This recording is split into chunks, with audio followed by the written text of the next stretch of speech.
Le podcast, c'est le meilleur hack pour rencontrer des gens. Je voulais sortir de là en ayant envie de gerber, quoi. J'ai 14 ans et j'ai pas l'ambition d'être pro un jour. À ce moment-là, j'ai juste envie de jouer avec les copains et de kiffer ce que je fais, tu vois. Je rentre dans le scanner, plus de son, plus d'image, plus aucun. Bon, coma. Je me réveille 24 heures après. Puis on dit les parents, revenez parce que votre fils, là, on sait pas s'il passera la nuit. Ton corps est une machine. Tu dois entretenir tous les jours si tu veux aller loin. Quand tu crées un business, tu demandes qu'une chose, c'est que les gens adhèrent à ce que tu crées. L'histoire du podcast, en fait, elle est simple. Franchement, là, je crois que dans 5 jours, je fête les 3 ans. Ok. Tu dois être l'épisode 150, un truc comme ça. Et de base, en vrai, je l'ai fait évidemment sans business model ou quoi. Même si j'ai eu du bol, c'est que j'ai très vite pu, enfin tout de suite dès la saison 1, j'ai pu le sponsor. Donc au moins financer ce que ça coûte.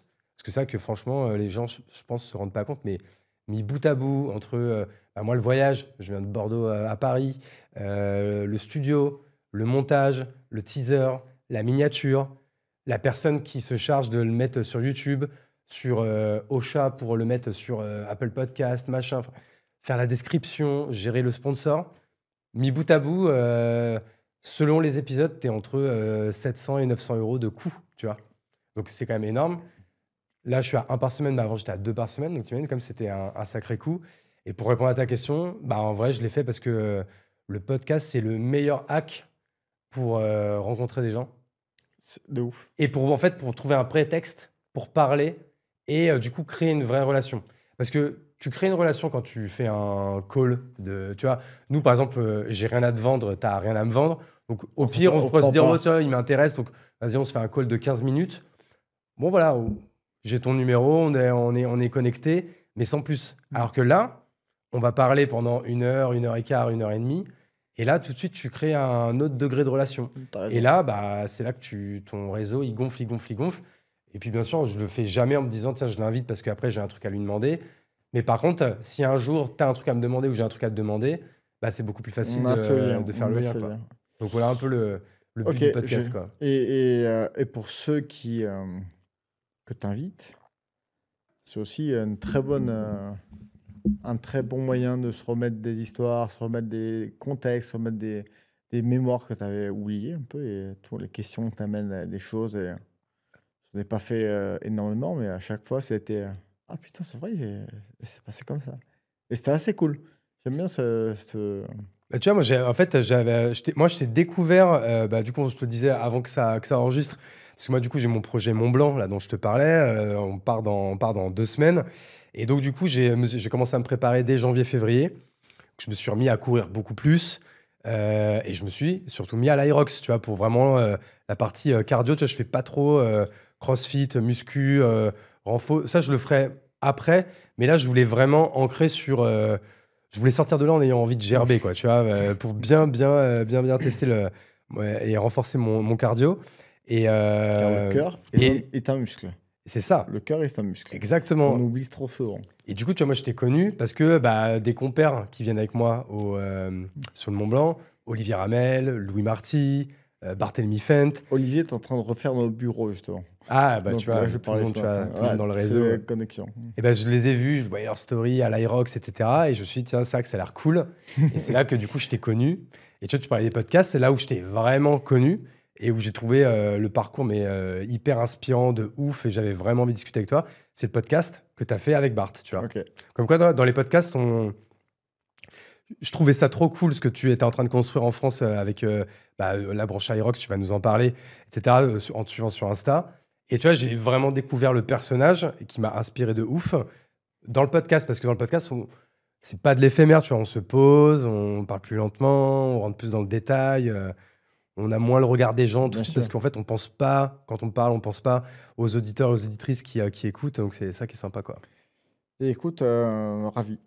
Ravi. Et merci de pouvoir inspirer. Écoute, on va rentrer dans le vif du sujet. C'est peut-être bien que tu puisses te présenter, comment tu te présentes quand on te le demande, et puis nous réexpliquer ce qu'est Aerox, comment toi t'en es arrivé à être je sais pas, le country manager France, je sais pas Ouais. comment tu te définis, Ouais. mais voilà, je vais te laisser un peu la parole parce qu'il y a que moi qui parle. Là. Non, mais c'est marrant parce que cette présentation, dans les précédents podcasts, on me présentait et je me dis putain, à chaque fois, c'est trop long et c'est nul ce que je dis, tu vois. Et donc, je me suis dit que le prochain podcast que je ferai, je me présenterai comme un amoureux des gens et un amoureux du sport. Et je crois que c'est ce que je suis, c'est que j'ai juste envie que les gens se sentent bien. Et le meilleur et le plus efficace des moyens pour le faire, c'est le sport. Et j'ai la chance aujourd'hui de pouvoir, grâce à mes événements, amener beaucoup, beaucoup de personnes à les faire. Et dans le premier exemple, tu t'inscris à une compète, tu vas faire une compétition, qu'est-ce que tu fais? Ben, tu t'entraînes pour 1, 2, 3 mois avant. Et parce que c'est cool, parce que la compète est cool, tu vas avoir envie d'en refaire une autre. Et c'est un peu le cercle vertueux de ça. Et donc voilà, moi j'ai 33 ans. Aujourd'hui, c'est moi qui pilote à Aerox en France avec une équipe de 10 personnes. J'ai fait du rugby pendant 20 ans. J'ai fait des études dans l'immobilier, pardon, un master. Ça ne m'a pas plu. Et j'ai fini par être coach sportif pour vraiment avoir un vrai impact et mettre en pratique ce que j'avais envie d'être et de faire. Et voilà, coach, rugby, études, coach, Aerox. Et voilà, et maintenant je suis là et je me régale. Bah, écoute, ça fait un beau programme. Donc ça que toi, donc on sent que le sport, ça a été hyper important dans ta vie, notamment le rugby. Donc toi, du coup, donc si tu as 33 ans, en fait, ouais, tu es de la génération on va dire, maintenant des anciens là, de l'équipe de France actuelle. Donc en fait, vous êtes un peu la génération en fait, qui a connu le début un peu de la vraie professionnalisation du rugby, quoi. Parce que c'est vrai que ceux qui sont un peu plus vieux, bah, ceux qui ont plutôt mon âge, Ouais, qui a été un peu une génération un peu, bon, le pas avant, ouf, hein, on amateur. va le dire, hein, ceux Ouais, qui ont entre 37 et 40 ans aujourd'hui, c'est ceux qui peut-être qui étaient un peu dans la transition de cette professionnalisation du rugby. Parce que toi, tu as commencé très jeune, tu as dit ça fait 20 piges, ouais. et toi, tu as quand même été assez haut niveau quand même. Enfin, Au tu as niveau été jeune, espoir, ouais, limite pro, non?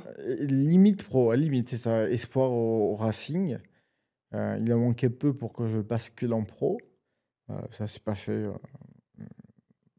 pour des raisons diverses, mais en effet, j'ai grandi avec le rugby que tu as dû connaître, le rugby amateur, le rugby, les copains, le rugby troisième mi-temps. On faisait beaucoup de la bringue et on s'entraînait aussi, et du coup, ça se ressentait parfois. Et c'est vrai que maintenant, et j'ai connu du coup en grandissant ce rugby pro qui demandait bien plus d'implication, euh, qui était une vie socialement, il fallait se priver de beaucoup de choses. Et, Ouais. socialement, quand tu fais du rugby, enfin quand tu fais un sport de haut niveau, t'as absolument pas le même rythme que n'importe qui. Tu te couches tôt, tu manges à des horaires différents, tu manges des choses que les gens n'ont pas mangé. Euh, Il y a beaucoup de contraintes. Moi, je l'ai connu, j'étais dans la période de transition. Et j'ai grandi avec l'ancienne époque, on va dire, et je suis arrivé à terme à ce nouveau rugby. Et c'est ce qui correspond, à mon sens, à l'explosion de l'équipe de France il y a quelques années. C'est quand tous les jeunes qui étaient nés dans ce rugby pro étaient devenus en âge d'être pro. Ouais, parce que là, on est sur une Et génération qui est juste exceptionnelle. Je pense qu'on ouais, n'a jamais vu ça, quoi. non, Enfin, non, et je pense que ça correspond parce qu'on a nagé un peu dans des eaux troubles pendant des années.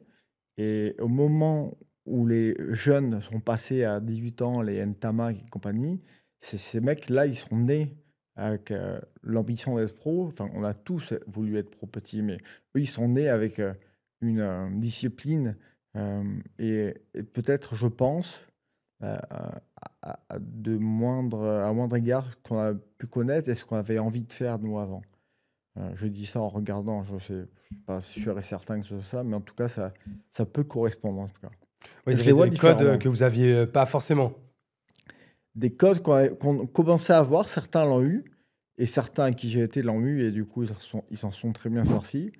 Mais ouais, ouais, moi j'ai toujours associé ce rugby à quelque chose de très copain et très Jeu. plaisir, très Ouais. jeu, très jeu. Et c'est pour Comment? ça que j'ai aucun regret de ne pas Ouais. être pro, et j'en ai jamais eu. parce que ça reste un loisir.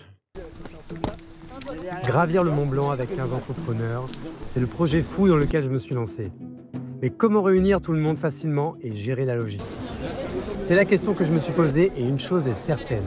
Ça n'a pas commencé au pied de la montagne, mais bien avant. 15 entrepreneurs, 15 parcours de vie, mais 15 destinations différentes. Pourtant réunis au même endroit en seulement quelques clics. C'est là que l'aventure a pris forme. Train, bus, taxi, tramway, chaque trajet nous rapprochait. D'un simple billet réservé depuis mon téléphone à un projet collectif qui nous dépassait. Parce que voyager, ce n'est pas juste se déplacer, c'est avant tout se connecter. Et ça commence dès la réservation. Merci encore à SNCF Connect d'avoir rendu ce projet possible. Et aujourd'hui, depuis que j'ai arrêté en 2017, j'ai jamais, je regarde quasiment jamais un match. J'y vais rarement en match. Bon, premièrement parce que ça me frustre de voir mes copains qui jouent parfois, Ouais. en me disant que je pourrais être avec eux, mais et aussi parce que, je sais pas, je me dis qu'après 20 ans de rugby, il y a peut-être d'autres sports dans la vie qui sont intéressants de vivre. Et la preuve, j'aurais jamais imaginé arriver ici un jour avec un sport tel que l'Irox, en arrêtant le rugby, tu vois. Comment t'es tombé dans le rugby de base? C'est quoi? Bon, j'ai l'impression que tu viens du sud quand même, donc peut-être plus dans une terre de rugby. Quoique non, t'es de Grasse, non? C'est ça? Ah, bien, Le bien. mec a bossé un peu. Ah, le mec a bossé un peu. Non, Grasse, c'est pas la ville du parfum? et, Enfin, et en plus, il y a des références et tout. Enfin, ah là enfin, là. Grasse, encore mieux, c'est pour les prochains, c'est la capitale mondiale du parfum. Ouais, c'est ça. Les parfumeries Molinard, Gallinard, Fragonard sont de là-bas. Et moi, j'ai grandi l'école là-bas, mais je ne suis pas né là-bas. Je suis né en banlieue parisienne. Mon père était de Céré. Céré, c'est à la frontière espagnole, près de Perpignan. Et c'est là où j'ai passé beaucoup, beaucoup de temps petit, sans y habiter. Et c'est mon père qui m'a transmis cette passion. Ma mère, pas du tout. Elle n'est pas dans le rugby ni dans le sport. Mais mon père, mon grand-père, toute la famille était du côté de mon père était dans le rugby. Donc c'est comme ça que tu tombes dedans, mais genre en mode pas de pression, pas tout ça. Non. C'est juste un jour t'aimais bien, tu t'es inscrit, puis t'as kiffé, puis il s'avérait que t'étais pas mauvais, quoi.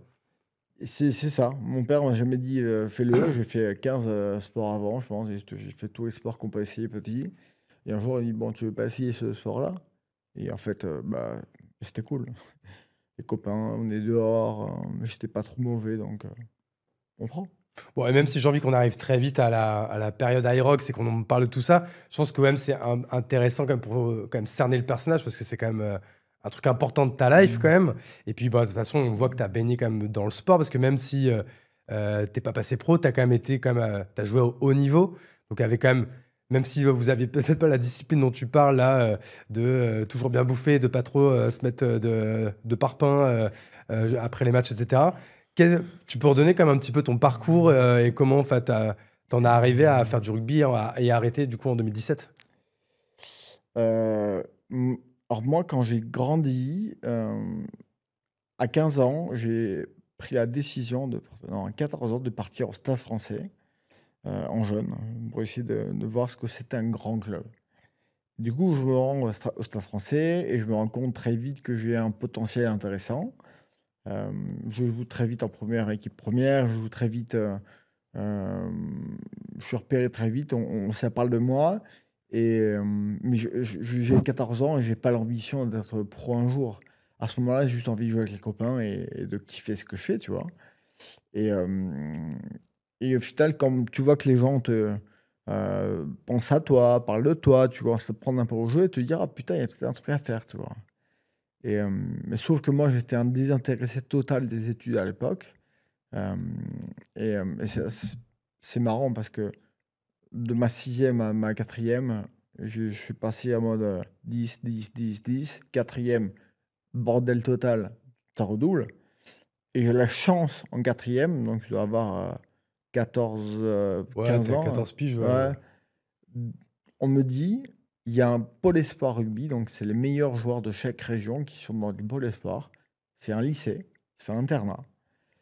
Donc tu fais tes cours et le soir, tu t'entraînes. Et tu es dans les meilleurs joueurs français, tu vois.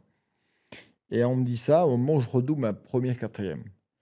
Mais ils te disent, le niveau de sport est bien, c'est important, mais il faut aussi un niveau scolaire. Évidemment, comment ça marche dans la vie, tu me donnes une target, comme tout le monde, ben, ok, ben, il faut être fort à l'école, ok, je suis fort à l'école. Donc quatrième, troisième, je commence à passer 10 de moyenne, un compliment, félicitations, tout ça, pour pouvoir entrer dans ce lycée. Ouais. Donc, parce que le sport, je savais qu'a priori, ça passerait, il me manquait ce côté-là. Je passe, je suis accepté, je rentre dans cet internat. Évidemment, je suis rentré, donc j'ai terminé, c'est bon, j'ai eu ce que je voulais. Seconde se passe, et à la fin de la première seconde, enfin de la seule seconde, il y a écrit dans le bulletin passage en terminale grâce au rugby. Parce que j'avais fait une excellente saison rugbystique, c'est-à-dire que j'étais en pôle espoir, donc dans les meilleurs joueurs de chaque région. Et dans ces pôles espoirs-là, il y a des sélections équipe de France. Et j'ai été sélectionné en équipe de France en moins de 16 ans. Donc je fais ça, je suis sélectionné ensuite en top 30, donc les 30 meilleurs joueurs français. Putain, ouf. Et du coup, ça m'a sauvé ma seconde parce que sans ça, je passais pas en terminale. Ou en première, seconde première, ouais. Et je passe en première grâce à ça. Et sauf que je passe parce que j'avais un certain talent, mais que j'étais pas du tout un bosseur. Et à côté de ça, j'aimais beaucoup faire la bringue et je l'ai beaucoup faite. Et à un moment, le talent, ça passe, mais s'il n'est pas accompagné d'un minimum de travail, ça pète. Et 17 ans, évidemment, tout a pété. C'est là où j'ai tout explosé. Et je pense avoir mis ma carrière rugbystique à bas à ce moment-là.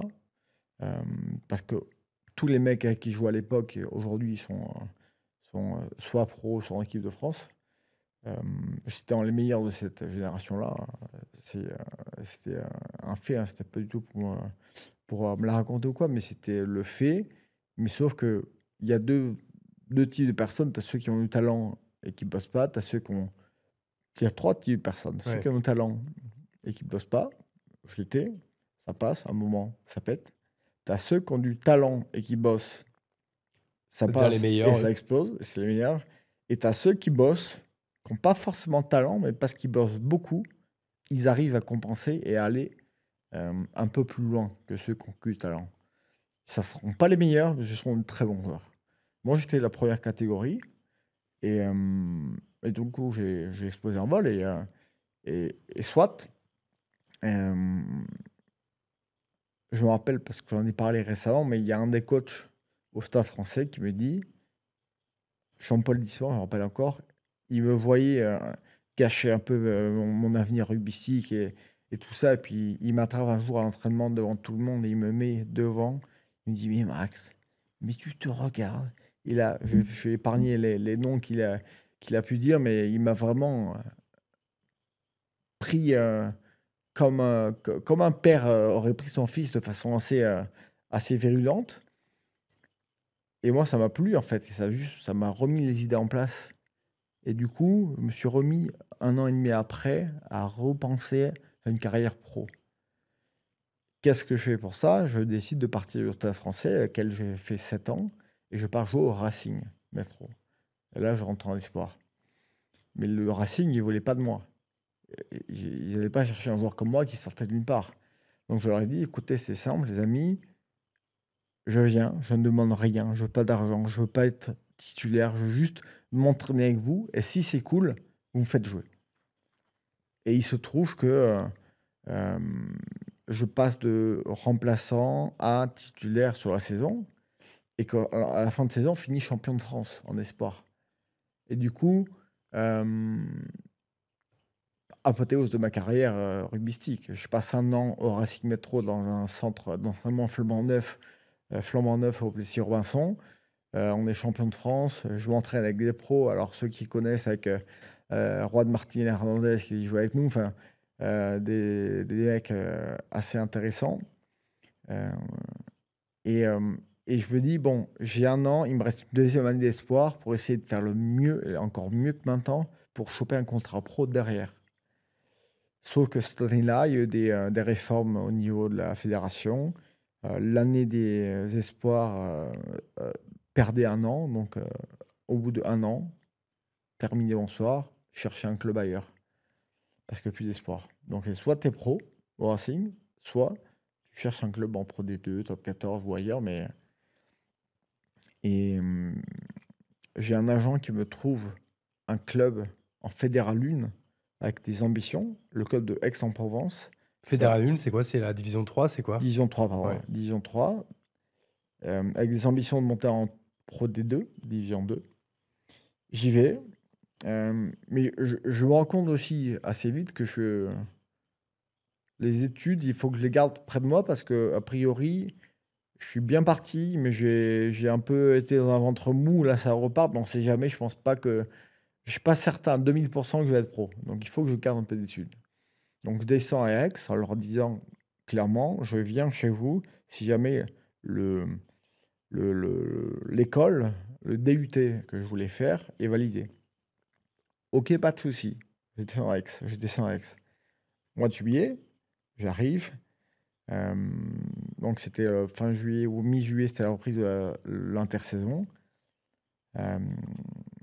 J'arrive, bon, on me dit, oh, t'inquiète pas, on va s'en occuper, tout ça, l'école, tout ça. Donc moi, je m'entraîne, on s'entraîne, on fait des matchs amicaux, tout ça, tout va bien.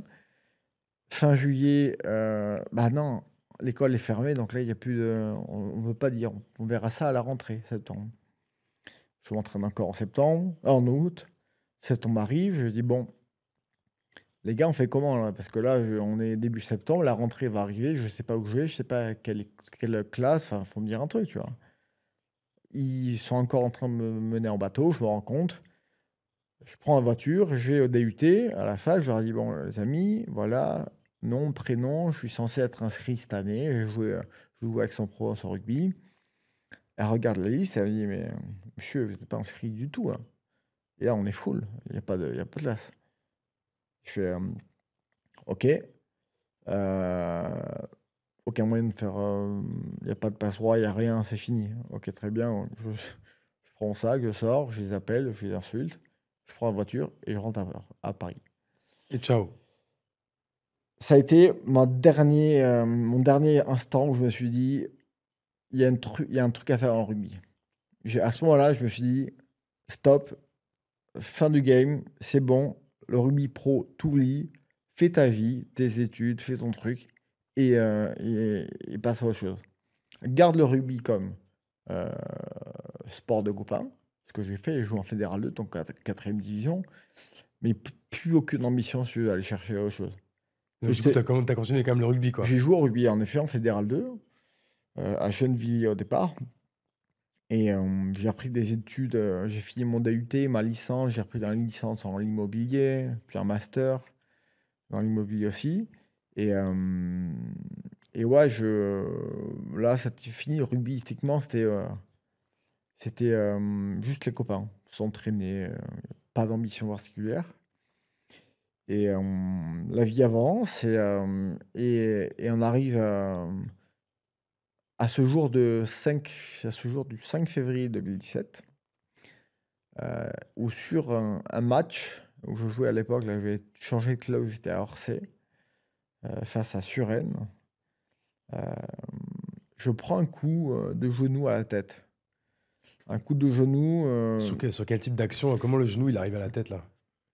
J'avais la tête par terre dans le ruck, en train de batailler la balle, et il y a un mec qui arrive de l'autre équipe. C'est vraiment une action, un fait de jeu des plus classiques, hein. Et son genou vient dans ma tête. C'est pas intentionnel. J'espère pas, ou en tout cas, je sais pas. Et sauf qu'il met un coup de genou à la tête, à l'arrière de la tête, dans la partie qu'on appelle le cervelet. Et le Là où c'est un peu mou là? Ouais, c'est cette partie un peu molle derrière. Et c'est cette partie qui contrôle l'appréhension, l'équilibre, la parole, enfin un peu tout. Et en fait, je prends ce coup, mais c'est un coup, on est au rugby, des coups, on fait que en prendre. Donc, si tu veux, je continue de jouer. Je fais la mi-temps, je reste sur le terrain. Et puis à un moment, je suis placé tout seul, là, je suis sur ma ligne et je commence un mot de tête. Mais un truc qui me violent. D'un coup, c'est une pam. Et je me dis, waouh, c'est bizarre. Et je me dis, bon, ça arrive parfois qu'on a été des trucs on ne comprend pas dans le corps et c'est d'un coup, ça repart. Et je me suis dit que ça allait repartir. Sauf que la douleur, très vive, n'est pas repartie, elle s'est juste intensifiée et elle est restée là. Et, et là, je commence à regarder mon coéquipier, je lui dis, je sais pas, je lui dis, faut que je sorte, mais je suis pas bien là, j'ai dû sortir au terrain, et là je m'écroule par terre, et je pouvais plus parler. J'étais vraiment, donc tu comprends que là je fourche un peu quand je parle. C'est pas parce que j'ai bu l'apéro avant de venir, c'est parce que j'ai encore des séquelles de cet accident. Et donc là, je me retrouve au bord du terrain à vomir, vomir, vomir, vomir. Je faisais que ça. Je pas resté vomir. Et les pompiers qui arrivent, tout le monde qui arrive, les gens qui me parlent, ne comprennent pas ce qui se passe parce qu'il y a rien. Il y a pas de sang, il y a pas de ici, il y a rien de visible. Et les pompiers m'embarquent, ça dure quand même 45 minutes, je pense, parce qu'ils comprennent pas ce qui se passe. Et je me rappelle que le camion des pompiers était dans une légère descente et que du coup, j'avais la tête légèrement en descente. Mais une douleur qui était insupportable. Et finalement, ils m'emmènent à l'hôpital. Et je sais pas comment. J'ai réussi à tenir. Je me rappelle de tout parce que j'étais éveillé de la sortie du terrain à l'hôpital. Je rentre dans le scanner. Plus de son, plus d'image. Plus aucun son. Coma. Je me réveille 24 heures après. Putain. Et je me réveille, et pendant ces 24 heures-là, l'hôpital qui, au début, on dit aux parents, c'est bon, allez-y, rentrez chez vous. Une demi-heure après, ils sont en train de rentrer. Mes amis, revenez parce que votre fils, là, on ne sait pas s'il passera la nuit. Pour aussi vite l'a engagé. Et donc là, au réveil, on ne le dit pas directement, mais en fait, là, j'aurais pu y passer cette nuit pour un coup de genou à la con sur un terrain de rugby, tu vois. Et c'est pourquoi, en fait, c'est quoi? C'est une commotion qui a fait quoi? Qui a fait quoi? Alors, j'y connais rien, mais genre, c'est quoi? C'est un caillot de sang? C'est un machin? Tu vois, quand tu te prends un coup à la cuisse, t'as un bleu qui apparaît. Ouais, Le bleu, c'est quoi? C'est du sang qui se répand dans ta jambe. Bah, imagine que j'ai eu un bleu et dans le crâne. ok, Donc, dans le le cerveau. Du coup. cervelet, il a été touché, il a saigné. Et en saignant, le sang s'est répandu, mais pas dans ma cuisse, mais dans mon cerveau. Le cerveau, c'est une cavité close. Donc, c'est-à-dire que c'est pour ça que j'ai pu jouer, en fait, parce que le temps que je joue, le temps que je reste sur le terrain, pendant la demi-heure où je suis resté, bah, le sang s'est écoulé gentiment dans mon crâne, et qu'à un moment, bah, il n'y a plus de place. Et c'est là où j'ai eu tous ces symptômes. Donc, en fait, c'est ça, la douleur, c'était la compression, en fait. En fait, c'est quoi exactement une compression dans le cerveau. Et en fait, c'était ça l'enjeu. C'était d'enlever toute cette pression crânienne, intracrânienne. euh, Et l'idée, ça a été de m'ouvrir le cerveau en deux. Donc, ils te font une tentaille, ils l'ouvrent pour enlever la pression. Putain. Avant ça, ils ont essayé de faire un système de train. Donc, ils m'ont fait un trou dans le cerveau, un petit trou. Ils m'ont mis un tuyau en essayant de faire évacuer la pression. Ça a failli ne pas marcher. Heureusement, ça a marché. Heureusement. Et du coup, c'est grâce à ce drain-là que j'avais là en haut du front que la pression s'est évacuée. Et voilà l'histoire du rugby, quoi. Et l'histoire de comment j'ai failli ne pas voir ce qui se passe aujourd'hui, et comment j'ai failli ne pas être invité ici, comment j'ai failli. Tout ce que je vis depuis, c'est bonus, quoi. Et du coup, quand tu te réveilles, je suppose qu'au bout d'un moment, quand même, on t'explique. Et là, c'est quoi? Enfin, je suppose qu'il y a un énorme temps de rééducation de beaucoup de choses. C'est quoi les séquelles à très court terme au tout début? C'est quoi les symptômes?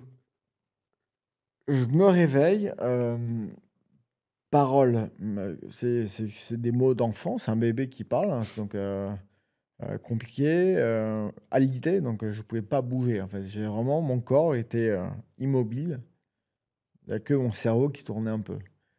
Et, et en fait, je réalise pas du tout, et je me dis même quand est-ce que je sors, tu vois.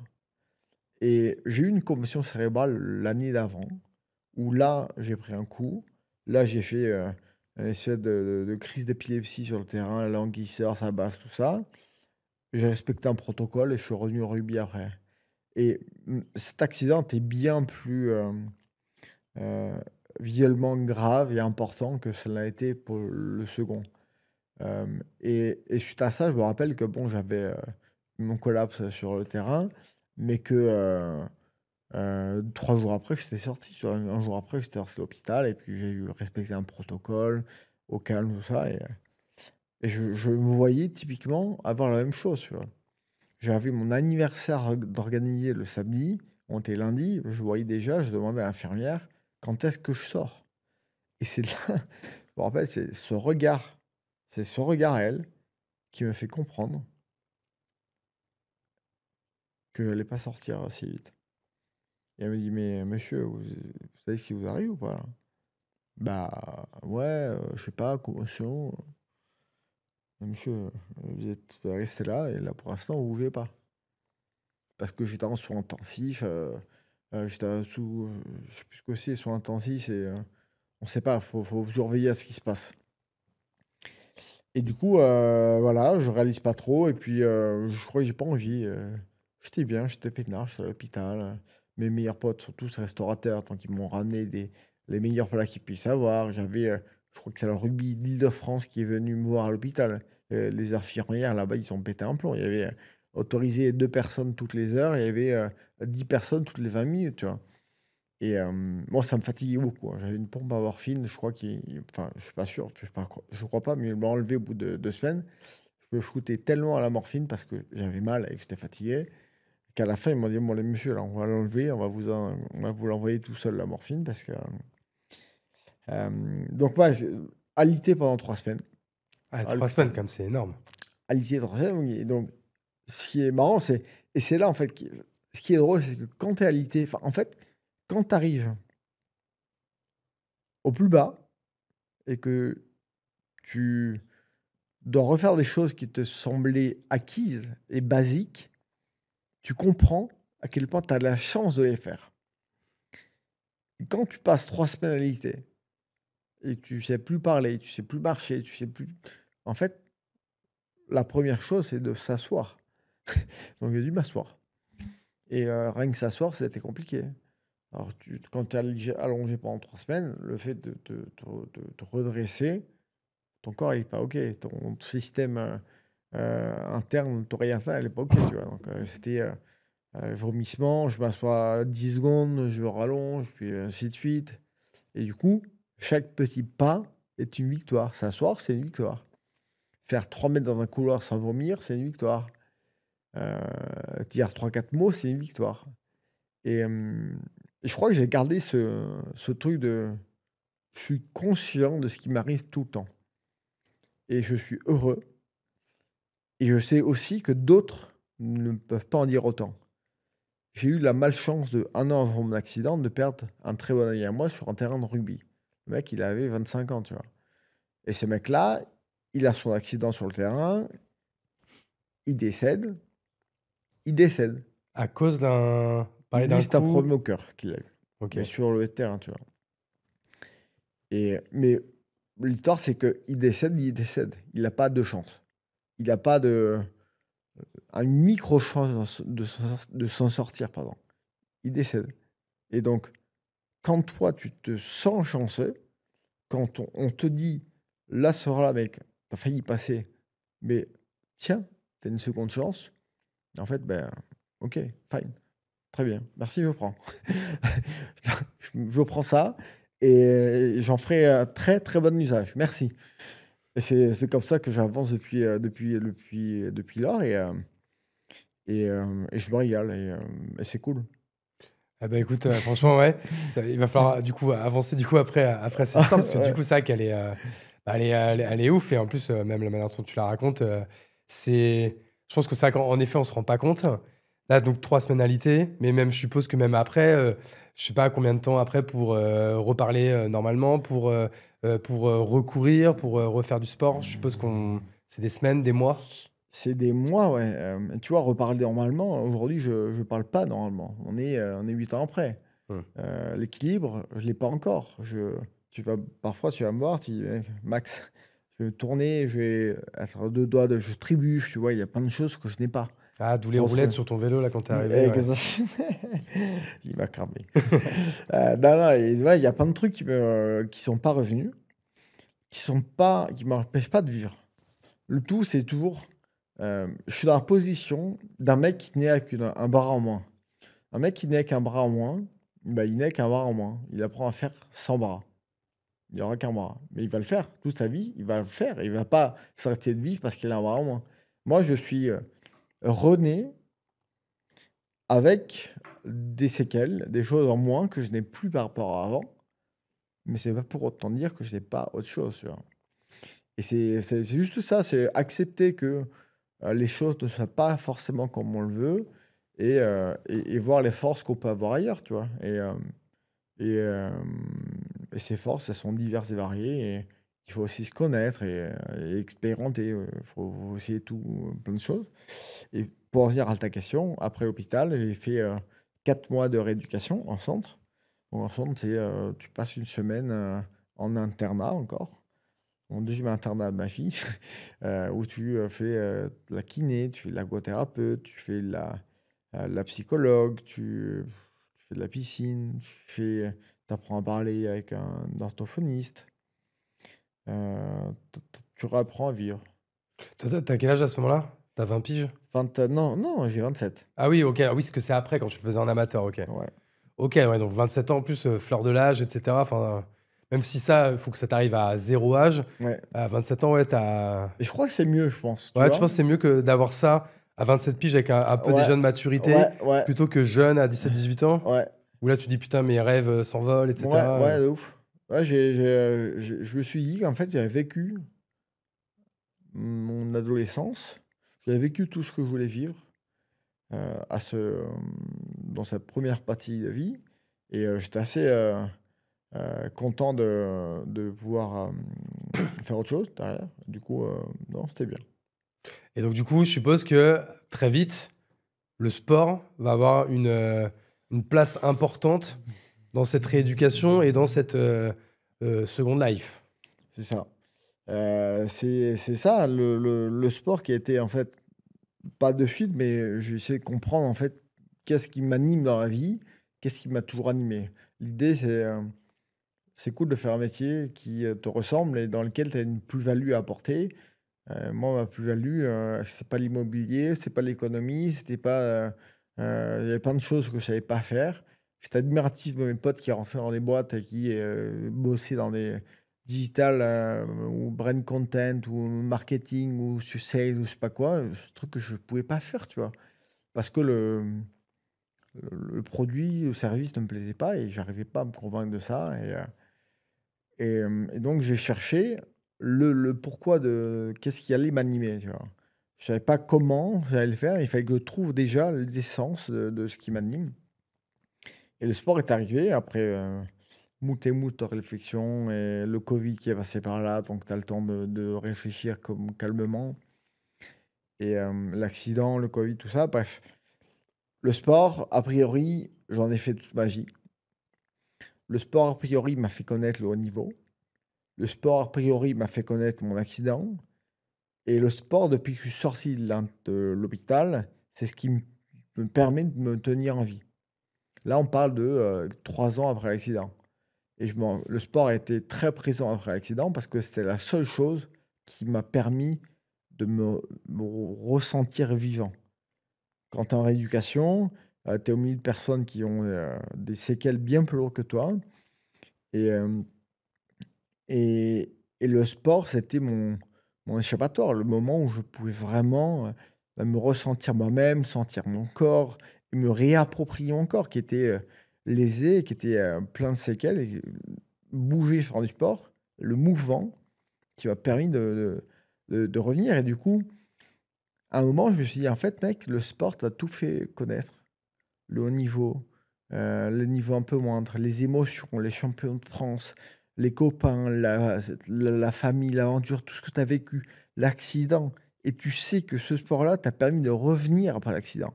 Donc en fait, c'est juste le pilier de ta vie et au au-delà de ça, c'est un pilier tout court. de la vie de tout le monde. Ton corps est une machine que tu dois entretenir tous les jours si tu veux aller loin. Et, et en fait, c'est juste, je me suis dit, ok, c'est bon, j'ai trouvé. C'est ça que je veux faire. Je veux travailler dans le sport. Comment? Je ne sais pas encore. Donc au début, j'ai pensé être dans l'effort spécial, faire des trucs un peu durs de sport, parce que j'étais un peu... j'aime quand c'est très dur, j'aime quand ça fait mal, et je me suis dit, bon, c'est quoi les pires trucs à faire quand tu es sportif? Tu avais les forces spéciales, militaires, tout ça, que j'ai très vite abandonné parce que je pense que ça ne m'aurait pas plu du tout de le faire. Mais, Je sais pas si tu aurais eu le droit de garder cette moustache. et les cheveux comme ça, hein.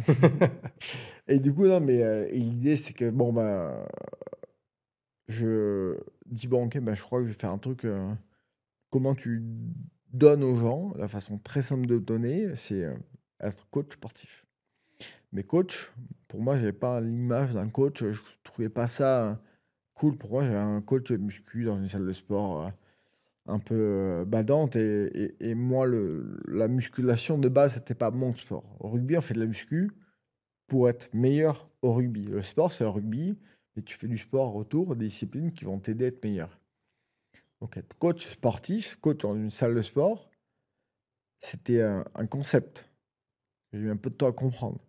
Mais finalement, les études pour être coach, c'est trop bien. C'est la physio, tu apprends le corps humain, tu apprends les fibres musculaires, tu apprends l'alimentation, tout ça, tu as plein de trucs. Et, et du coup, je passe le pas, je passe mon diplôme de coach. Et en fait, l'année, je me régale. Je me régale, j'apprends des choses qui sont hyper intéressantes. Et au-delà de ça, c'est que je finis, au bout d'un an, major de promo, alors que moi, j'étais le mec le moins scolaire de l'histoire, tu vois? Et parce que je devais avoir trouvé mon truc. Et mon truc trouvé, je me suis retrouvé, major de promo, dans bon, c'est une formation de coach, hein, c'est pas l'ESSEC ou HEC, mais ça reste ma fierté d'être d'avoir fini premier. Et la vie de coach, ça a commencé, après ça. Et pendant mon année, de coach, j'avais déjà monté ma boîte de coaching où je faisais des bootcamps dans Paris, dans différents endroits de Paris. J'avais acheté un vélo cargo, je mettais mon matos, je mettais ma sono. J'étais passé, parce que ma formation, c'était pendant le dernier Covid. Ouais, moi, j'avoue que j'ai regardé le premier épisode et après, j'ai pas suivi ceux d'après. Je me rappelle plus de ce qui s'est passé, quoi. Dernier Covid, ils C'est ont, 2021, peut-être? ouais, comme ça, ouais. Dernier Covid, ils ont, fermé toutes les salles de sport. Ah oui. Donc, salle de sport fermée, tu fais quoi quand tu es censé faire 15 heures de stage par semaine dans une salle de sport?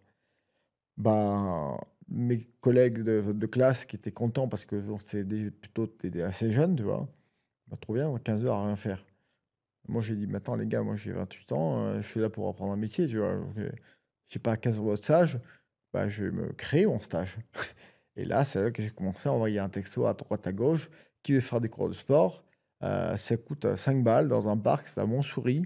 On va là-bas. Je me retrouve avec 5 personnes un mercredi soir, en octobre, fin octobre. Et en fait, comme les salles de sport étaient fermées, bah, le seul rempart à faire du sport, c'était les coachs. Ah, donc en fait, c'était comme une opportunité, du coup. Moi, j'ai vu ça. J'ai dit, bon, bah, ok. Au fin octobre, 5 personnes, 1 heure. Mi-janvier, j'étais à 60 heures de coaching par semaine. Ah ouais. Ouais. Et j'ai créé ma boîte, j'ai acheté mon vélo cargo, mon matos, tout ça, stocké. J'allais dans tous les parcs de Paris, je faisais des week-ends partout. J'avais employé des coachs. Vraiment, c'était. Je me marrais, quoi. Et je faisais de l'argent à coacher. Donc, c'était intense, c'était du 7-7. J'allais encore en cours. Donc, le matin, 6 h, 7 h, j'allais coacher. 8 h à l'école. Le midi, coacher. Le soir, coacher. Et j'ai fait ça pendant toute la formation. Et à la fin, les salles de sport ont réouvert. Il nous restait 1 mois d'école. Donc, obligé de retourner à l'école. Moi qui me faisais ma propre formation pendant 6 mois, ils m'ont obligé de retourner. Enfin, ils nous ont obligés de retourner, pas à l'école, mais en stage, dans une salle de sport. Et un stagiaire en salle de sport, les pauvres, c'est tu rentres, tu fais l'accueil, tu ranges les poids d'une salle et tu dis bonjour. Donc après 6 mois à avoir coaché tout Paris, à avoir créé ma boîte, je me retrouve en tant que stagiaire dans une salle de sport. Là, c'est long. Sympa. Premier jour, évidemment, j'avais compris comment ça se passait. Donc, je vais voir des gens, je leur parle, je leur dis, ah, tu veux faire ça, ça, ça. Des clients, ils commencent à choper 3 clients en une semaine. Stagiaires, les gens ne comprenaient pas. Et du coup, trop bien, bon, ils m'ont laissé un peu plus d'autonomie, un peu plus d'indépendance. Et un de ces clients, c'est encore un pote aujourd'hui, tu vois. Et, et finalement, j'ai fait ce mois-là, ça m'a quand même appris des choses, ça m'a mis dans un très beau club dans Paris, je me suis fait du réseau, mais dès que la formation eut été finie, là, en fait, c'était parti, c'était bingo, plus de formation, plus stage, donc là, c'est ma boîte, c'est moi qui gère. Et j'avais déjà tous mes clients dans mon répertoire, tu vois. Donc j'ai commencé ma boîte comme ça. Et, sauf que on se rend pas compte, mais en plus d'être une passion, tu fais un ratio à l'heure, entre 60 et 100 balles de l'heure, j'avais 32 personnes, 32 heures par semaine. Je gagnais de l'argent, alors que je ne savais pas ce que je gagnais, à vrai dire. Je ne comptais pas, mais j'étais juste heureux de le faire. Heureux d'être avec des gens, mais je gagnais beaucoup d'argent en faisant ça, tu vois. Et j'ai compris, en fait, que je suis le genre de personne, et je pense qu'on est beaucoup dans ce cas-là, mais et je pense qu'on est tous dans ce cas-là. La passion, pour moi, il y a 2 choses, il y a la passion et le bon sens. Et la passion, c'est qui va te permettre de te dire: «C'est dur, mais regarde comment c'est cool, donc j'y vais, j'y vais». Ta dose de travail, tout ce que tu peux mettre dans ton taf, je pense qu'il est lié à la passion que tu as pour ce que tu fais. Et le bon sens, ce qui te permet, c'est que lorsque tu es face à un souci, tu as une porte devant toi, il faut la traverser. Comment tu la traverses? Est-ce que tu l'ouvres? Mais elle est fermée à clé, comment je fais? J'ai pas la clé. Bon, ben voilà, quand tu réfléchis? Est-ce que je prends une scie? Est-ce que je prends un truc? Est-ce que je passe en dessous, à côté? Ce que tu veux. Tu vois. Et pour moi, ces 2 trucs-là, c'est ce qui. J'ai mis des mots dessus. Je pense qu'on le fait tous de façon assez intuitive. Mais si je devais mettre des mots sur ce qui nous fait avancer, qui peut nous faire évoluer assez vite et assez bien, c'est passion et bon sens. Et j'étais passionné de ce que je faisais. Je pense, je suis pas le mec le plus intelligent, le plus brillant de l'histoire, et loin de là. Mais je pense avoir une certaine dose de bon sens, pardon, qui m'a permis de, bah, en travaillant, en arrivant facilement où j'en suis aujourd'hui, tu vois. C'est beaucoup de travail, vraiment, mais c'est cool. Et comment tu découvres l'Aerox dans tout ça? C'est vrai qu'en fait, on a toujours pas expliqué. Il y a sûrement encore des gens qui savent pas ce que c'est l'Aerox. C'est pas faux. Peut-être expliquer ce que c'est l'Aerox et du coup, et comment toi, tu tombes là-dedans et puis comment t'en es arrivé en fait à lancer l'Aerox en France en fait quoi. Euh, c'est un concours, il y a plein de trucs qui se sont passés. Mais en gros, j'aime le sport, je suis coach. Faire des coachings toute la journée, c'est cool, mais j'aime encore mieux organiser des events.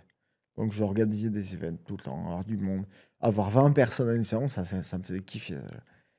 Et donc, j'ai commencé à organiser à droite, à gauche, à droite, à gauche. Mais j'avais toujours, moi, en tant que sportif, pas trouvé, depuis mon accident, depuis le rugby, un sport qui me passionne et qui me challenge et qui me donne envie de me faire très mal. Je fais de course à pied, bon, c'est la course à pied, je fais de la muscu, des bootcamps. Mais un sport qui combine tout ça, j'avais pas trouvé. Et un jour, je tombe par hasard sur ça. Et je tombe par hasard sur ça. Et je me dis, mais attends, c'est quoi ce format? C'est incroyable, c'est exactement ce que je fais depuis. Et tu l'as vu, c'est quoi? C'était sur YouTube ou tu l'as vu Non, c'est un en coach France? qui est dans ma salle qui avait gagné une compète en Espagne. Je lui dis, mais Geoff Geoffrey Ozin, qui est le numéro 1 français aujourd'hui, qui avait gagné ça. Et je lui dis, mais c'est quoi ce truc et tout? Il me dit, ah, tu connais pas, c'est sorti un peu avant le Covid. Ils m'ont fait faire des burpees pendant le Covid, mais c'est cool, machin. J'ai fait une compète, c'est trop bien. Et je fais, ah ouais, ok, bah vas-y, c'est quand la prochaine? Ouais, c'est dans 3 semaines. Ah ouais, ok, vas-y, go. j'y vais à Maastricht. En allant à Florvy, j'avais des chaussures plates, pas de coureur, mais des trucs de crossfit, tout ça. Et j'arrive et j'essaye, je fais le tour. Je finis la compète. Je fais waouh, c'est quoi ce truc de fou? C'est quoi ce truc de dingue? Et sauf qu'à l'époque, tu personne pour en parler. Il y avait que Geoff et moi. Et on était vraiment très peu en France. Du coup, on peut dire ce que c'est, du coup, cette course de l'Aerox, en fait, qu'est-ce qu'elle a de Aerox, spécial? voilà. Donc, c'est un format de course, c'est un standard qui consiste à effectuer 1 kilomètre de course à pied enchaîné par un exercice fonctionnel. Quand on dit fonctionnel, c'est un mouvement qui est très simple, accessible. Moi, je dis que fonctionnel, c'est quelque chose qui va être reproductible dans une fonction du quotidien.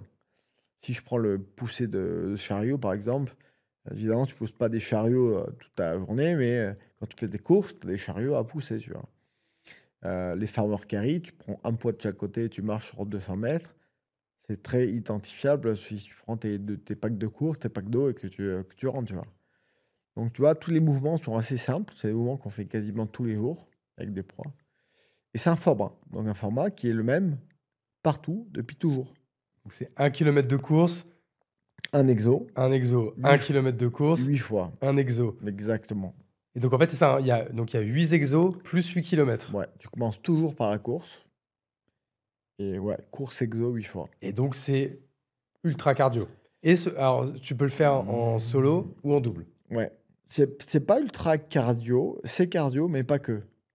C'est Moi, je trouve ça très cardio, tu vois, par tu exemple. pousses. Oui, c'est sûr. Parce qu'on n'est pas habitué à travailler son cœur. Ouais. Mais et parce que tu cours.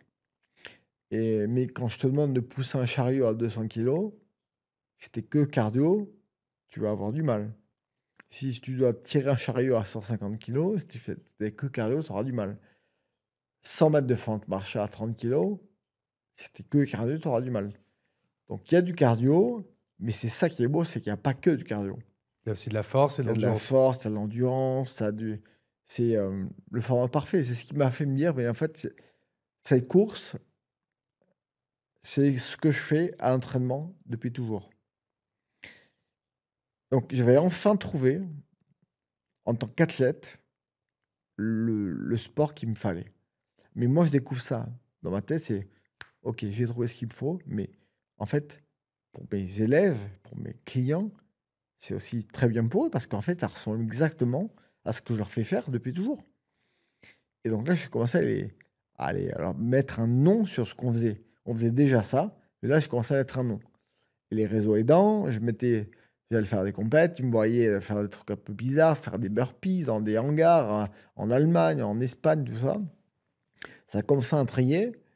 Et j'ai réussi à les mettre progressivement à ça. Je fais des petits events internes dans la salle de sport. Et à un moment, j'ai réussi à les emmener sur une compète en Espagne, à Barcelone. Là, j'en emmène 32. Ah ouais, quand même. J'en emmène 32 à Barcelone, qui n'avaient jamais fait de compète de leur vie. Et on se retrouve, on l'a fait, on passe un week-end mémorable, c'était magnifique, tout ça. Et on prend le vol de retour. Et au moment d'attendre l'avion à l'aéroport de Barcelone, je vois un mec qui passe devant moi, un chauve, et là, je suis au gars, putain, les gars, vous avez vu qui c'est? C'est Christian Tosk, c'est le fondateur de Aerox, tu vois. Ah oui, donc, mais qui était là, normal, parce que vous étiez à une course à Aerox. C'est pas, Exactement. enfin, Ouais. c'est un hasard, mais c'est normal qu'il soit là, en fait, quoi. Voilà, c'est un hasard, mais c'est normal qu'il soit là. Ouais. Mais j'aurais pu le croiser, pour le croiser à l'heure pile poil. Ouais, là, c'est de la chatte. Et surtout que le mec va plus loin, et dans ce groupe, parce que moi, j'aurais jamais eu le culot d'aller le voir, tu vois. Parce que bon, ça va, c'est le pape pour moi, mais sauf que dans les 32 personnes que j'ai ramenées, il y a un mec qui le connaissait d'un ami en commun. Ouf. Paul, qui se lève, qui va le voir. Ouais, salut, je suis un pote de Douglas, il m'a parlé de toi, machin, tout ça. Et ah, ok, machin, ok. Tout ça, et quoi, c'est un Américain? C'est un Allemand. Ah, c'est des Allemands. C'est ok. allemand, Aerox. Et ah, ok, trop bien, mais vous faites quoi ici et tout? Ah, bah écoute, on est 32. On s'est fait tirer de Paris par ce mec-là qui est là, tu vois. Et il me montre du doigt, il me fait hey, Max, viens voir, tu vois. Et moi, j'y vais, je me présente. Ah, c'est toi, Max. Ah, mais c'est toi le Frenchie dont tout le monde me parle depuis des mois. Et là, je fais comment ça, le Frenchie et en fait, il se trouve que le seul débile comme moi qui est en train de promouvoir Aerox partout en France depuis 1 an, Sur Insta? sur Insta et dans les salles de sport, ben, j'étais un des rares. Et du coup, il faut bien comprendre que ce qu'on voit aujourd'hui, c'est le côté très très connu de Aerox et c'est un peu la fame, mais qu'à l'époque, des mecs comme moi, il y en avait pas deux, hein, ou il n'y en avait pas 5, on va dire. Ah, donc t'as eu un bon pif, quoi. T'as senti un truc avant que ça devienne connu, quoi. Comme Je ceux me qui jouent au rappelle, padel il y a 10 ans, quoi. j'ai exactement eu cette réflexion. Je lui ai dit, je fais ma deuxième course en mode, mais les gars, c'est quoi ce truc de jobard? Et j'ai dit à tout le monde, tous mes élèves te le diront, je leur disais, le jour où ça arrivera en France, je vous assure, ça va faire très mal. Sauf que j'avais pas imaginé que ce serait moi qui les ramène en France. Ouais, ouais, c'est ouf. Mais vraiment, c'est ça qui est marrant. Et donc je le rencontre, il me dit, ah, mais c'est toi le Frenchie et tout ça. Et, écoute, c'est simple, je prends l'avion, je vais à Paris, je prends le même avion que toi. C'était chaud demain, on se voit dans ta salle, tu présentes un peu ta salle, euh, qui tu es, tout ça. Et donc, le lendemain, à 10 h, lundi matin, Ah, donc il était à Paname, lui, du coup. il a pris l'avion avec nous à Paname. Et le lundi matin, 10 h du matin, on se redonne rendez-vous à la salle de sport. Je lui présente la salle, je monte ma chambre, on boit un café ensemble. Il apprend à me connaître, il m'écoute. Et là, je suis dans ma tête, je dis, waouh, il se passe quoi là? C'est assez ouf, ça. Ce qu'il a fait avec moi, il ne le ferait pas aujourd'hui. Il n'a pas le temps. Mais sauf qu'à l'époque, quand tu crées un business, tu demandes qu'une chose, c'est que les gens adhèrent à ce que tu crées. Ils étaient dans cette phase-là. Donc, avoir un mec comme moi qui avait adhéré, mais qui en plus était ambassadeur, Ouais. sans que tu lui demandes rien du tout. Évangélisé, quoi, pour lui, quoi. Exactement, c'était du pain béni, tu vois. Et donc, il apprend à me connaître, il comprend qu'il a face à lui un mec un peu jobard, qui est fou de sport, qui est fou de high rock, qui est fou de partage, et qui a un peu la tête bien faite, qui a fait des études, et qui en plus a une histoire un peu particulière avec son accident, machin. Si tu veux, ça résonne un peu en lui, et il se dit, ok, bon, c'est cool, il prend mon numéro, et fin de l'histoire. Et je lui dis, bon, il est poli, tout ça. Moi, j'étais sur mon nuage pendant une semaine, et la vie reprend, tu vois. Sauf qu'au bout d'un mois, je reçois un message un jour, il me dit, bon, écoute, Max, on est prêt à ouvrir le marché en France. C'est l'année avant les JO. Et il me dit, C'est il y a 2 ans. ouais, exactement, c'était en 2023. C'est fou parce que moi, j'ai l'impression que vous êtes là depuis 5 ans, mais en fait, c'est vrai que c'est ultra Ça, récent, quoi. Ouais, ouais. Les réseaux, ça amplifie tout, hein. Ouais, c'est fou. C'est fou, hein. Parce Et, que t'as fait le truc aussi. ouais, Il y a ouais, eu mais c'était. vraiment cet effet raz-de-marée, quoi. Bon, du coup, tu vas y venir, Ouais, mais... non, mais du coup, il m'envoie ça, il me dit, on veut développer le business en France, on veut le faire avant les JO. Donc là, on était en avril, c'est-à-dire qu'il faut organiser un événement avant la fin de l'année, parce que sinon, après, il sera mort. Et il me dit, t'es chaud pour prendre le poste ou pas? Mais, pardon? Le poste, c'est-à-dire. Et il dit, attends, on s'appelle demain. Le lendemain, je l'appelle, je lui dis, écoute, Christian, merci pour ton message. Quand tu dis, tu veux prendre le poste, c'est-à-dire, bah ouais, mec, on a besoin d'un bureau en France, on a besoin de quelqu'un qui organise, une équipe qui gère les événements, qui gère le marché, quoi, le truc. Bah ouais, ouais, ouais, ça dépend des conditions, je sais pas. Ok, trop bien, bah alors viens demain à Hambourg, au siège. Il est comme ça, hein. Non, écoute, je peux pas venir demain, mais Souvent, c'est ça, les entrepreneurs, hein. Il faut que ça aille vite, ils ont pas le time, quoi. c'est Christian, c'est un génie. Moi, je sais pas, c'est un génie. Mais il réagit comme ça. Il dit, ah, ok, viens demain, ok. Et le lendemain, je dis non, enfin, je dis non, je peux pas venir, mais en revanche, j'ai du coaching, j'ai du monde, tout ça, mais la semaine prochaine, je peux venir. Et me voilà retrouvé la semaine d'après, invité par Aerox au siège à Hambourg. Il me paye un avion, il me paye un hôtel, il m'accueille dans le siège de la marque. Mais pour moi, c'était le Graal ultime. J'allais au siège de Aerox en Allemagne. De ouf. Premier voyage payé de ma vie par une boîte qui me demande de venir. Ils me demandent, j'aurais pas demandé, ils m'ont appelé. Et là, je fais, waouh, c'est quoi ce truc de ouf. et, et en fait, Et le siège à l'époque, c'était 10 personnes. C'était 10 Ah, personnes. donc c'était quand même encore petit, quand même. Mais c'est petit, Aerox. Là, non. Mais je suis arrivé dans une boîte familiale. Ce qui s'est passé avec moi, je suis personne. Ce qui est passé avec moi il y a 2 ans, aujourd'hui, ça marche pas, ça. Moi, aujourd'hui, je fais passer des entretiens à des gens qui ont des CV. Enfin, voilà. Moi, ça s'est signé comme une table, le contrat. Et donc, il y a 2 ans, j'arrive au siège et là, ils me font un onboarding sur chaque département. Logistique, marketing, opérationnel, communication, tout ça. Mais moi, je suis dedans, je fais putain, c'est trop bien tout. Mais les gars, j'ai pas signé de contrat là. Je sais même pas de quoi on parle. Et la fin de journée, Christian m'invite au restaurant, on fait un tête-à-tête.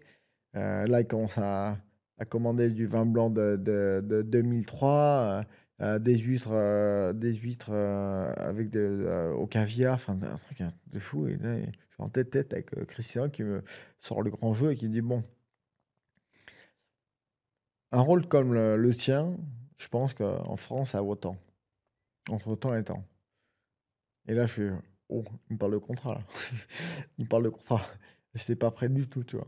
Moi, je m'étais dit, s'il me demande une mission peut-être d'organiser le premier Renault en France, le premier Ah ouais, genre une Renault. mission de free, quoi. Ouais, Tu une t'attendais mission à ça, free, et à quoi. la fin de l'année, dès que c'est fini, basta, et je retourne en coaching, tu vois.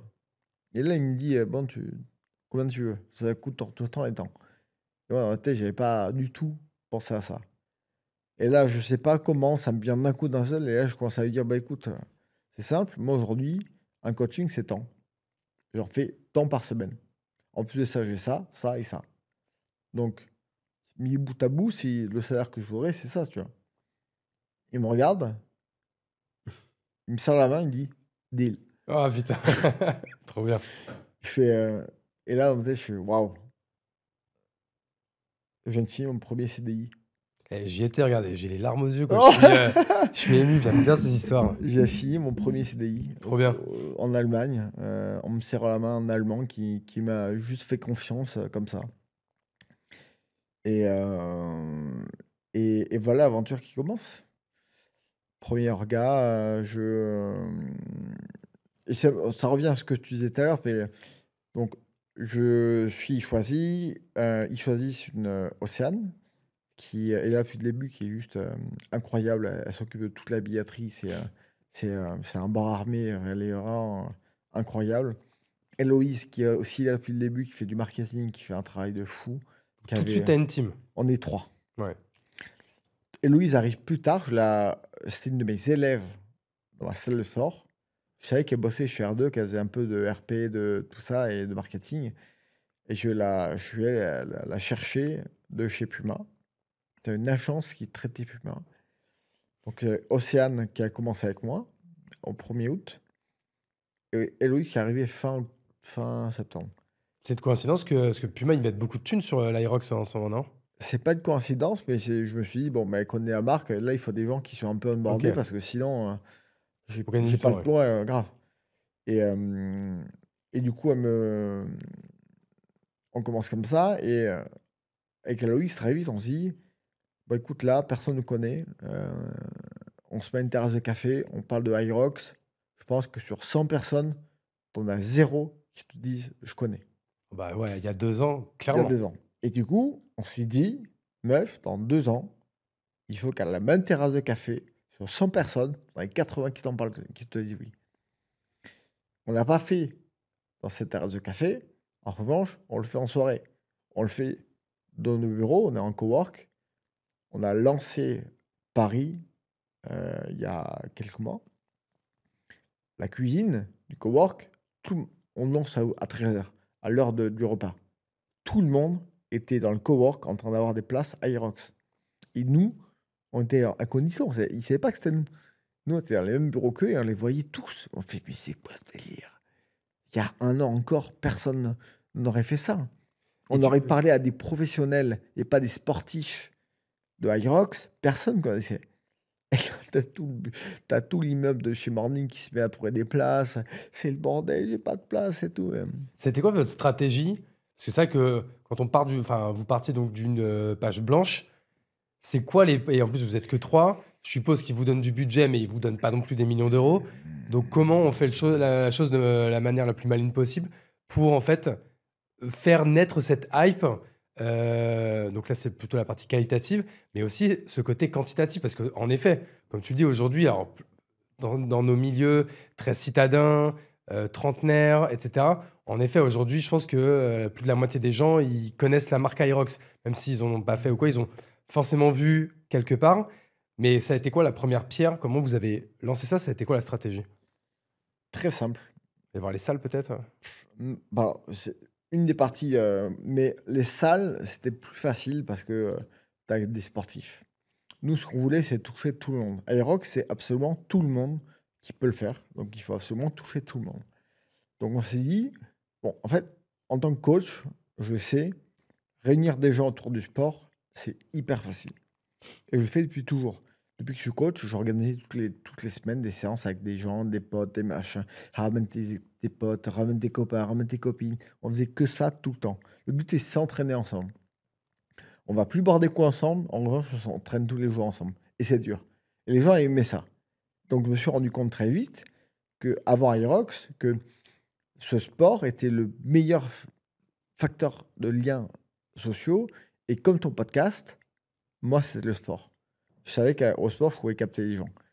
Et un patron du CAC 40 qui est en short et basket, à qui je mets une raclée au skieur, bah, derrière, on va pouvoir discuter différemment. Tu vois. Et ça a été une strat, c'est de ramener le maximum de monde à des séances. Et comment vous avez fait ça? C'était quoi votre strat pour ramener les premiers? En fait, aujourd'hui, en effet, On a tapé chez les sportifs. On a tapé chez les sportifs. On a dû convaincre. Mais convaincre des mecs de venir, des mecs qui ont des communautés. Et les sportifs, ils étaient plus attentifs à notre discours que Monsieur Tout le Monde. Mais un sportif reconnu sur les réseaux va toucher Monsieur Tout le Monde. Et en touchant un sportif de haut niveau olympique en biathlon, un sportif qui a fait de la natation. Moi, j'ai un très beau réseau de chefs cuisiniers. Donc, un chef cuisinier, 2 chefs cuisiniers, avec à chaque fois des communautés différentes. Le but, ça a été de toucher le maximum de personnes possible, ambassadrices de Aerox, mais de façon assez organique, les inviter à des séances. On a commencé à y aller comme ça. Et après, on a aussi une chose qui est très, très facile, c'est que l'événement en lui-même, c'est l'attraction principale. C'est le cœur de l'écosystème. Parce que là, vous avez fait un raz-de-marée, là, celui que vous avez fait au Grand Palais, là, à Paname. On a eu tellement d'images. Bah, moi, c'est ce qui m'a convaincu, tu vois, à ce moment-là. Tu vois, bah, je voyais mes potes Olivier, Louis et Bart qui y étaient. Je les voyais se dépasser. Je voyais que ça avait l'air ludique. Tu vois, moi, par exemple, j'ai toujours fait du sport, du foot, du tennis, Ouais. beaucoup de padel maintenant. J'ai jamais mis les pieds dans une salle de sport. Ça m'a Ouais. jamais attiré. Bien sûr. Et là, j'ai fait un premier test, l'Aerox, et en effet, j'étais piqué tout de suite. Et maintenant, je kiffe trop. Alors, franchement, j'aimerais y aller plus, mais comme on a voilà, 2, parce que ma femme va aussi à la salle. Ouais. Donc en fait, on a un soir chacun sur Ouais, 2. je Il n'y a que comprends. 4 jours dans la semaine. Tu vois. Ouais, ouais. Donc, parce que le mercredi, c'est les activités de la petite. Je comprends. Mais si je pouvais y aller plus, j'irais plus. Parce que tu vois, je vois, il y a ce côté rendez-vous. J'en vois, je sais qu'ils sont là tous les soirs, quoi. Tu vois. Mais bien sûr. Et c'est ça, ce pouvoir-là, on l'a très vite vu. Et en fait, la communauté, une salle de sport, elle a besoin de vivre autour d'un pilier commun. C'est souvent de la discipline que la salle de sport t'enseigne. Aerox, c'était le meilleur outil pour réunir. Donc, il suffisait juste de convaincre une fois. Et on savait aussi qu'un événement, il suffisait que les gens voient l'événement, voient les réseaux, voient les stories que tu as pu voir au Grand Palais pour être convaincus de venir. Il se trouve qu'à Paris, première édition, on a eu beaucoup de monde, quand même, 3000 personnes. Ouais, c'est Qui est huge, beaucoup. quand même. On pensait qu'on aurait 1500. On a fait le plus gros démarrage de Aerox dans le monde à l'époque. Et surtout que tous les 3000 personnes, tu avais quand même 1500 à 2000 personnes qui étaient venues voir. Et moi, j'ai dit, ces gens-là, ils sont venus voir parce qu'ils sont curieux. Ces gens-là, ce sont des futurs athlètes. Et ça fait que grossir. Et les mecs qui étaient venus voir étaient devenus athlètes. Et après, il a fallu convaincre les femmes. Donc, on a accès à la com sur les femmes. Comment est-ce qu'on prend des profils féminins? Ah, moi, il y a au taquet de meufs dans ma salle, c'est presque du 50-50. Hein. Ben ouais, mais c'était pas le cas avant. Ouais. C'est pas le cas. C'est un gros taf qu'on a fait avec Hello. C'est quel profil on va chercher, comment on montre à quel point c'est accessible. Parce que le format, pendant un an, enfin encore maintenant, il peut faire peur. Il fait peur à beaucoup. Et genre, tu dis à une femme qui n'est pas forcément très sportive qu'il faut pousser des... Les femmes ont peur des poids. Quand tu dis il y a 100 kilos à pousser sur un chariot, les femmes ont peur des poids. Tu sais ça, c'est 100 kilos pour les meufs et nous, c'est 150, hein, c'est ça? Ouais, Ouais, c'est j'ai ça. fait ça hier. Ouais. Bah, d'ailleurs, moi, tu vois, c'est ce qui m'a terminé, là, ce Ouais, ce t'as truc-là. mal aux jambes. Hein. J'ai fait ce matin, j'ai mal. Ouais. Ouais. Waouh. Ouais, ouais. Je pense que j'ai mal respiré et tout, mais parce qu'à la fin, franchement, j'ai eu. Tu vois, franchement, quand je suis rentré dans ma bagnole pour retourner chez moi, ce qu'on a fait, le mec, il nous avait fait un vrai Ouais, Aerox, tu vois. ouais. Donc, vraiment, ça a duré, mais genre 3 quarts d'heure. C'était. Ah, t'es rentré, tu dis. Ah, ok. C'était huge, quoi. Je Tu vois. comprends.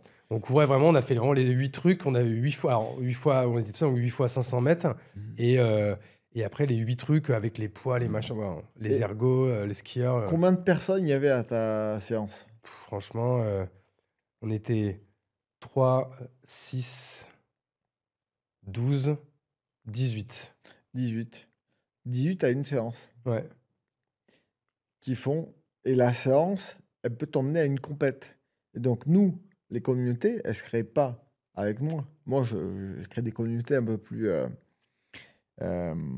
Instagrammables, on va dire, qui ont des communautés sur les réseaux, parce que je ne peux pas toucher tout le monde. Mais les communautés, les vraies qui viennent à nos compétitions, sont celles créées dans les salles de sport. Donc, il y a eu un effet au début, pendant un an. Je passais 4 heures par jour à téléphoner à des salles de sport, à les convaincre que iRock, c'est la révolution. Mais les mecs, ils me disent, mais gros, mais c'est quoi ça? C'est du CrossFit, mais ça existe déjà. Et si je passais mon temps à faire ça, 3 à 4 heures par jour. En plus de ça, je me faisais des espèces de training camp, des van trips. J'avais un van iRox et je ciblais des régions et j'allais voir les box. Et j'allais toquer au porte-box. Je leur faisais faire des entraînements iRox. Je leur dis, voilà, c'est ça, c'est ça. J'ai fait le commercial pendant un an. Parce qu'il fallait démocratiser la chose, leur dire que c'était bien. Et c'était effet boule de neige, tu vois, mais c'est venu assez vite. Il suffisait qu'il y ait une personne par salle qui vienne faire une compète pour que quand ils reviennent avec Instagram, les photos, les vidéos, les machins, il y en avait 10 derrière qui venaient. Et C'est 10, clair. c'est 20, 40, 50. Bah, de toute façon, en fait, c'est ça. En fait, comme c'est un sport qui, dans tous les cas, il va être viral. Parce qu'en fait, dès que vous allez faire une compétition, vous allez convaincre des gens. Par exemple, moi, vous m'avez convaincu après le Grand Palais. Et en Bien fait, sûr. et ainsi de suite, et ainsi de suite, et ainsi de suite. Et en plus, comme on voit que les places partent à une vitesse, tu vois, moi, j'ai le seum de ouf d'avoir loupé Bordeaux. Alors que putain, je l'avais mis dans mon agenda et tout, et j'ai oublié de me connecter, tu vois. Je suis connecté l'après-midi, comme une fleur, plus de place, Ouais. tu vois. Et donc, en fait, en plus, cette frustration, ça fait qu'après, tu es encore plus au taquet, etc., etc., etc., quoi. On peut s'arranger du coup. Quoi? Ah, j'ai compris pourquoi tu m'as invité sur le podcast. Ah. C'est pour ça, d'accord. Ah, mais en plus, je sais pas, parce que c'est quand? En plus, c'est en octobre, là, je crois, non? C'est donc ça va. Ouais, je sais même pas si je suis prêt. Hein. Et en plus, ils font un C'est quotidien. large. Il y a pas... Fais du sport tous les jours et ça ira très bien. Parce qu'en fait, c'est quoi? Quand tu le fais tout seul, c'est quoi? C'est le même, mais à moitié? Non, c'est le même, mais tout seul. Ah. Parce que quand t'es à deux, c'est ça, Mais tu te tu sais, partages. le binôme, ça a été notre meilleur outil pour démocratiser le sport. Parce que ça, en effet, à deux, tu as moins peur de le faire. Moi, je serais terrifié là de le faire tout seul, là. Voilà, mais ça. Si on dit qu'il n'y a que cela à faire, on n'aurait pas eu succès. Le duo, c'est un des plus gros succès qu'on ait eu. Ouais, c'est une Mais bonne moi, idée, j'ai ça. commencé à Irox, il n'y a qu'au bout de ma 12e course que j'ai fait un duo. Je ne connaissais pas le binôme. Moi, c'est une course seule pour moi. Parce que attends, quand tu le fais seul, c'est quoi? Ça dure plus d'une heure, non? Seul, si t'es bon, autour de 1 heure, c'est que t'es bon. Ouais. Moins de 1 heure, t'es très bon. Ouais, ben. Donc, les normaux, ils le font en 1h15, 1h20, non? Ouais, 1 heure, ouais, 1h30. 1h30, bah, t'imagines, toi, 1h30 à faire tout ça, c'est huge, quoi. Bon, c'est qu'une heure et demie, une journée, c'est 24. Hein. Ouais, bon, écoute, on en reparlera, mais alors ça, tu vois, du coup, ça serait Moi, je trouve assez que c'est un dingue. beau challenge. Ouais, non, bah évidemment que c'est un challenge. Est-ce que tu peux dire à tes auditeurs, si jamais je te trouve une place en solo à Bordeaux, tu fais ou pas? Je suis obligé de dire oui. Allez. On va trouver ça Genre alors. quoi, je m'embarque là. Bref, en plus, c'est au mois d'octobre, ça sera juste après le Mont Blanc. T'as genre, non, finir un challenge, Le Mont on Blanc, en c'est redémarre c'est direct. de la rando, c'est de la marche, ça va. Hein. Ouais, oui, non, c'est vrai. Ouais, je crois que c'est quand même, ça va quand même être dur. Hein. Mais bon, bah écoute, franchement, je suis trop chaud. Et en plus, on pourrait parler des heures, parce qu'en fait, limite, il faudra faire un deuxième épisode pour rentrer tu sais, dans le détail vraiment de la stratégie marketing, de viralité ou quoi. Mais là, je sais qu'en plus, moi, il fallait que je te libère il y a un quart d'heure. Et puis même, de toute façon, il faut que je libère le studio. Je suis désolé, je te fous en retard. Non, Du coup. c'est parfait. Bah, en tout cas, Max, j'étais trop content qu'on puisse faire cet épisode ensemble. Où est-ce que les gens, du coup, ils te suivent et c'est quoi les réseaux à suivre pour avoir des informations, etc. Parce que du coup, il y a des salles qui sont homologuées et d'autres pas. C'est comment ça se passe? Une salle de sport en France qui souhaite proposer des cours à Irox, elle doit s'affilier. Donc, à payer une licence, en fait? Exactement, Ouais. annuel.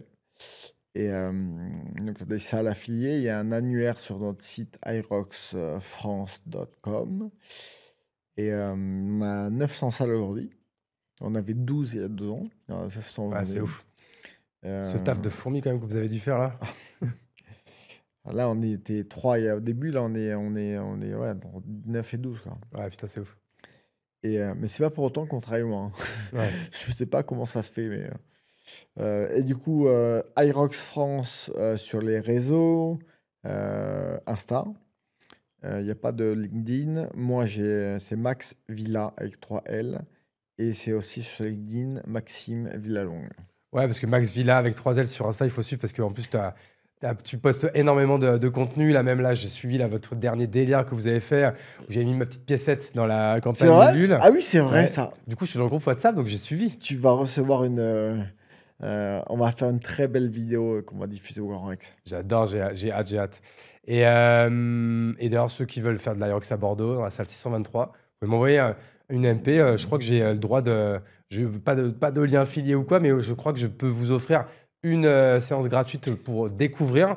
Moi, je remercie d'avoir mon pote Gershon qui m'a fait cette séance gratuite et qui m'a piqué du coup en février dernier.